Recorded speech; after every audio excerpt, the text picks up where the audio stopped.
तो सबको अपने बचपन की यादें हमेशा याद रहती हैं, तो मेरा भी बचपन कुछ इसी तरीके से बीता है।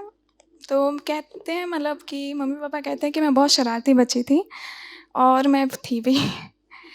तो एक बार क्या होता है कि मेरे बगल के शॉप है, मतलब मेरे घर के बगल के एक शॉप रहती थी। तो वहाँ पे क्या होता है ना कि आप मतलब कि जाएँगे और बस मुझे यही चीज़ बोलनी रहती थी। कोई भी सामान आपको अगर कुछ लेना चाहिए, जैसे मुझे टॉफ़ी वग़ैरह खानी रहती, तो मैं जाती थी और बोल देती थी कि मम्मी ने मँगाया है और पापा पैसे बाद में दे देंगे।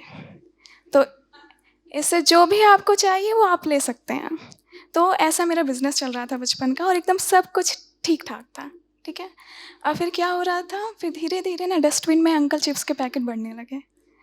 तो एक दिन मेरे पापा बुला के पूछते हैं कि ये क्या है? अब ऐसे समय पे आपको 2 काम करने रहते हैं, ठीक है? पहली बात आप डस्टबिन को देखो और एकदम कॉन्फिडेंट से शॉक होके बोलो, मुझे नहीं पता पापा। और दूसरा अपने छोटे भाई की तरफ देखो और बोलो, क्या कर दिया तुमने?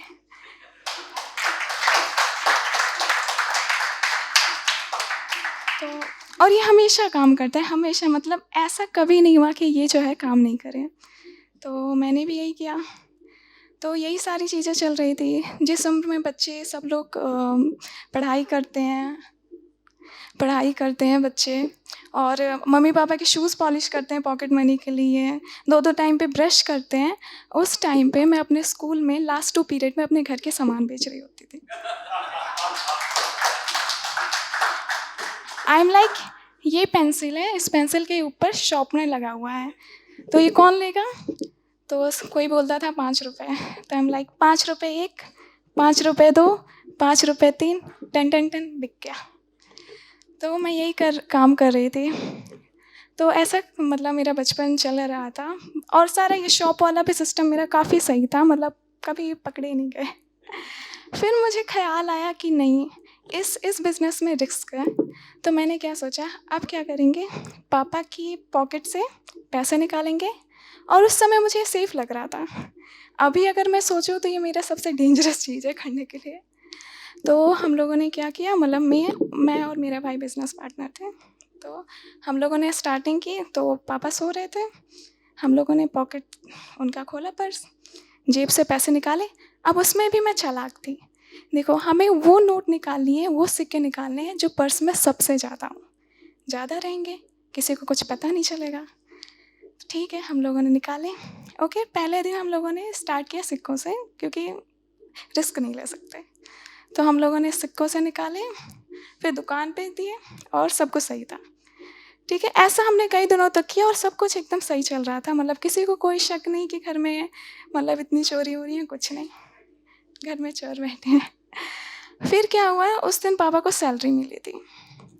तो हम लोगों ने, रात हुआ, पर्स खोला। अब उसमें बहुत सारे नोट्स थे, जिसमें 500 लिखा हुआ है। अब मैंने एक नोट निकाला, फिर भाई मेरी तरफ देख रहा है, तो फिर मैंने एक और नोट निकाल लिया। अब उस दिन पता नहीं क्या मेरे दिमाग में चल रहा था, एक नोट मैंने कल के लिए भी निकाल लिया। अब मैंने तीनों नोट निकाले, बस किसी को कुछ पता नहीं है, सुबह संडे था तो कहीं किसी को कुछ लेना देना नहीं। अब मैं वो लेके एक नोट लेके गई दुकान पे, फिर मैंने दुकानदार को दिया और फिर उसने मुझे देखा, मैंने उसको देखा, फिर मैंने लड्डू की तरफ देखा, उसने लड्डू की तरफ नहीं देखा, वो मुझे ही देख रहा है। मुझे पता था 500 थे, तो 5 का मतलब 5 लड्डू, 0 है तो 0 का कोई मतलब नहीं होता, और उसमें 2 0 हैं तो फिर तो कुछ बात ही नहीं है। तो फिर ऐसे ही हम लोग एक दूसरे को देख रहे हैं, तो फिर उन्होंने क्या किया, मेरे पापा को फ़ोन लगा दिया। अब मेरे पापा उस समय फिर मतलब उस उधर तो डाँटे नहीं, फिर घर लेके आते हैं और पूछते हैं ये पैसे कहाँ से आए। फिर ऐसे समय में आपको 2 काम करने रहते हैं। पहला, आप नोट को देखो, फिर वही शॉकिंग सा फेस बनाओ कि ये क्या है, मुझे कुछ पता नहीं। दूसरा, अपने छोटे भाई की तरफ देखो और फिर बोलो, ये क्या कर दिया। तो यही सारी चीज़ें थी। मैं अभी हाल ही में लखनऊ शिफ्ट हुई हूँ, तो बहुत सारी चीज़ें मेरे लिए न्यू एक्सपीरियंस हैं। तो एक बार मैं ऑटो से जा रही थी, तो सामने मुझे एक अंकल मोमोज़ खाते हुए दिख रहे थे। तो मुझे देखते हैं और बोलते हैं, "हाँ बेटी, कैसी हो?" तो मैं भी उनको देख के बोलती हूँ, "जी अंकल, मैं एकदम ठीक हूँ, आप कैसे हैं?" "एकदम बढ़िया।"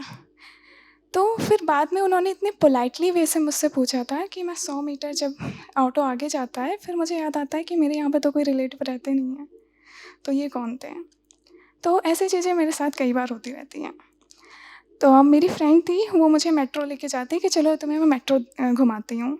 तो मैं भी उसके साथ जाती हूँ। मैंने इससे पहले मेट्रो में कभी नहीं गई थी। लखनऊ आके ही मेरा फर्स्ट टाइम मैं मेट्रो पे गई। तो वहाँ पे क्या होता है ना कि आपकी चेकिंग होती है। मतलब हम लोगों ने टिकट ले लिया, उसके बाद आपकी चेकिंग होती है और आपको बैग मतलब डालने रहते हैं। और मेरे बैग में लैपटॉप था। अब मैंने काफ़ी भीड़ थी वहाँ पे, तो मैंने लैपटॉप रखा, मतलब बैग रखा और वो ऐसे जा रहा है। अब मेरी नज़र हमेशा उसी पे है, ठीक है? मेरे बैग में लैपटॉप है, तो मैं हमेशा उसी को देख रही हूँ। फिर धीरे-धीरे सामान बढ़ रहा है और उधर कोई है भी नहीं, दूसरे साइड कोई पकड़ने के लिए भी नहीं है कि किसी का बैग गिरे तो वैसे गिरता नहीं है, बट मुझे डर था। तो सारे सामान जा रहे थे, मैं हमेशा अपने लैपटॉप को ही देख रही थी, बैग को ही देख रही थी। अब धीरे-धीरे पास हो रहे हैं, मैं वहाँ पे आती हूँ, यहाँ पे चेकिंग हो रही होती है, वहाँ पे खड़ी हूँ, मैं हमेशा मेरी नज़र उसी पे थी। फिर मुझे ऐसा लगा कि जो मेरा बैग है वो गिर जाएगा, तो मैं दौड़ के जाती हूँ, मैं बोलती हूँ सँभल के। अब जब आप मतलब यूपी से हो तो कभी-कभी आप ऐसा बोल देते हो कि टूट जाने की वजह आपके दिमाग से, आपके मुँह से निकल जाता है कि फूट जाएगा। तो मेरा बैग गिरने वाला था, मैंने बोला, संभल के फूट जाएगा।